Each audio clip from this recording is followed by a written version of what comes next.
वफाकी दारुल हुकूमत इस्लामाबाद से मैं हूं वकार बका और आप देख रहे हैं मेरा यूट्यूब चैनल। इस वक्त ट्विटर पे और सोशल मीडिया पे टॉप ट्रेंड जो चल रहा है वो बाजवा के नाम से चल रहा है। इस वक्त सोशल मीडिया पे अहम बहस जारी है और वो जनरल बाजवा के हवाले से जारी है। इस वक्त पाकिस्तान की मिलिट्री के हवाले से जो तासुरात अवाम में पाए जाते हैं वो इंतहाई तशवीशनाक हैं।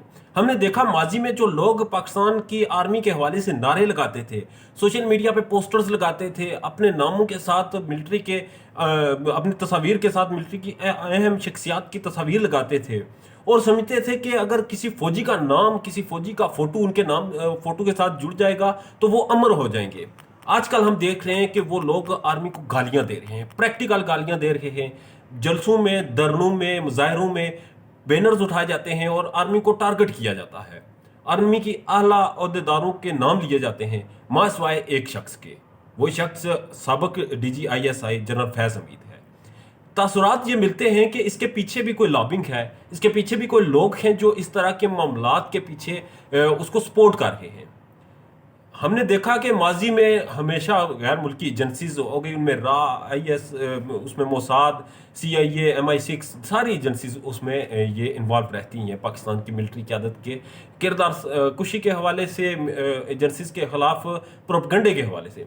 मगर इस वक्त जो सिनेरियो चल रहा है, जिस तरह जो फ्रीलांसर थे, जो आर्मी के पेड मुलाजिम थे, जो ISPR से पैसे लेते थे, वो लोग इस कैंपेन का हिस्सा हैं। वो बाजवा को गालियां दे रहे हैं, वो मिलिट्री को गालियां दे रहे हैं और इस सारे मसले का एक ही हल बताया जा रहा है कि जनरल फैज हमीद नवंबर में आर्मी चीफ की तैनाती होनी है और उस तैनाती के हवाले से तासुर यह दिया जाता है कि अगर इमरान खान गवर्नमेंट में रहते तो उन्होंने अपनी पसंद का जनरल फैज हमीद लगाना था और फिर हालात यकमुश्त चेंज हो जाने थे। अगला इलेक्शन इमरान खान ने जीत जाना था।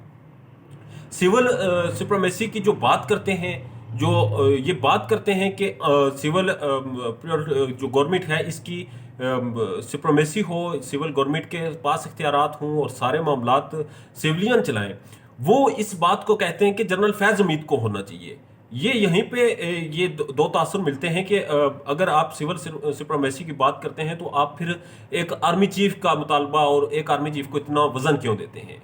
मिलिट्री पाकिस्तान आर्मी जो है वो एक वेल डिसिप्लिन अदारा है, वहाँ पे उनके जो मेरिट बनेगा उसके हवाले से कोई भी आर्मी चीफ के लिए नामजद होंगे, 6 नाम होंगे, उनमें से कोई एक सिलेक्ट कर लिया जाएगा प्राइम मिनिस्टर ऑफ पाकिस्तान की तरफ से।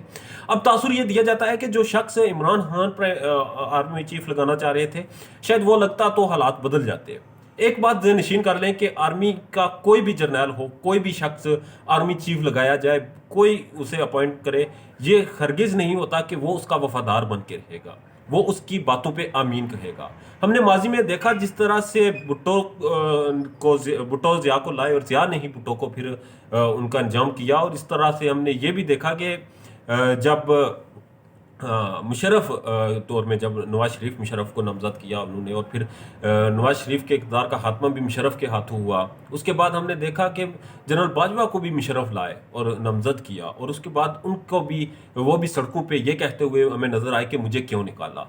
तो इससे एक चीज़ वाज़ेह हो जाती है कि मिलिट्री के लिए, पाकिस्तान आर्मी के लिए कोई शख्स नागजीर नहीं, उनके लिए कोई शख्सियत अहम नहीं, उनके लिए उनका अदारा, उनका डिसिप्लिन, उनके मुल्क की सलामती अहम है। इसमें ये एक चीज़ वाजे कर लें कि वो इसको उनके उनके इख्तियार में है या नहीं। वो उन्होंने हलफ उठाया हुआ है कि वो सियासी किस्म की सरगर्मियों में इन्वॉल्व नहीं होंगे, फिर भी वो होते हैं।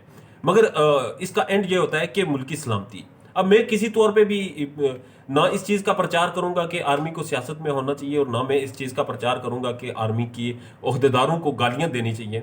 मगर एक चीज़ समझने वाली है और वो ये है कि अगर आप लोग ये समझते हैं कि जनरल फैज हमीद आते और उसके बाद सारे मामलात अच्छे चलते, दूध शहद की नहरें बहती, तो आप गलत हैं। क्योंकि हमने माजी में देखा कि आर्मी चीफ की तैनाती से कोई शख्स अमर नहीं होता, होता वही है जो स्क्रिप्ट में लिखा जाता है, होता वही है जो पॉलिसी साज बनाते हैं। तो ये चीज़ दिमाग से निकाल दें और इस चीज़ पे लड़ना छोड़ दें, इस चीज़ पे उस तरह की एक तल्ख बहस को छोड़ दें, मुकालमा करें, अपने दलाइल दें।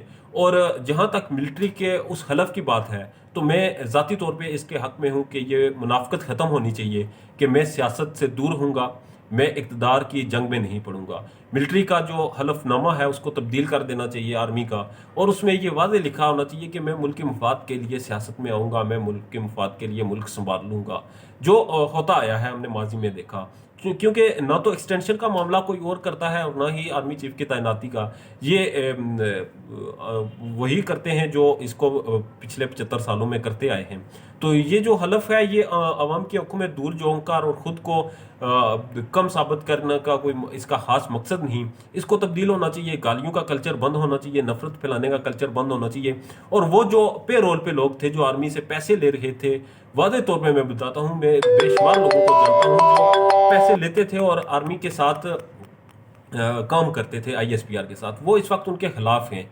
तो इस तरह के लोगों की भी जो इनको हायर करते हैं, जो इनके साथ डीलिंग करते हैं, उन्हें भी ध्यान रखना चाहिए कि वो पैसा कहाँ लगा रहे हैं। जाहिर सी बात है उनसे ना तो उनकी अकाउंटेबिलिटी होती है, ना ही उनके हवाले से कोई ऑडिट हो सकता है। मगर पैसा तो फिर भी कौम की टैक्स का जाता है, पैसा फिर भी अवाम का है जो लग रहा है इन सारे मामलात पर। वो अगर आपने लगाना ही है, क्योंकि हम रोक तो नहीं सकते, कम अज़ कम किसी जायज़ जगह पे, किसी जायज़ मकसद पे और किसी जायज़ इंसान पे लगाया जाए। अपना ढेर ज़्यादा ख्याल रखें, मेरे चैनल का भी ख्याल रखें। अल्लाह ने के बाद।